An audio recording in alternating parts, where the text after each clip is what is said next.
নারী জাতিকে সৃষ্টি করা হয়েছে পাঁজরের হাড় থেকে। আর পাঁজরের হাড়গুলোর উপরের হাড়টি অধিক পরিমাণে বাঁকা। অতএব তোমরা সেটি সোজা করতে যাবে না, সোজা করতে গেলে ভেঙে যাবে। বুখারী শরীফের হাদিস, আমি বলছি না, রাসূল বলতেছেন।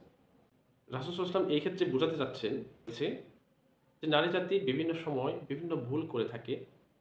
এই ভুলগুলো থেকে তাকে এত বেশি প্রেশার ক্রিয়েট করে শোধরানোর চেষ্টা করা যাবে না, যেই প্রেশারে, যেই চাপে সে ভেঙে যায় বা হিতে বিপরীত হয়ে যায়, ভালোর চেয়ে মন্দটাই বেশি হয়, এমনভাবে তাকে প্রেশার দেওয়া যাবে না। আবার হাদিসে তার ভুলগুলো একেবারে ছেড়ে দেওয়ার জন্য উৎসাহিত করা হয়নি। তার ভুলগুলোর জন্য তাকে বলতে হবে, তাকে শুধরানোর জন্য মার্জিত ভাষায়, সুন্দর ভাষায় তাকে ভুলগুলো থেকে ফেরানোর চেষ্টা করতে হবে।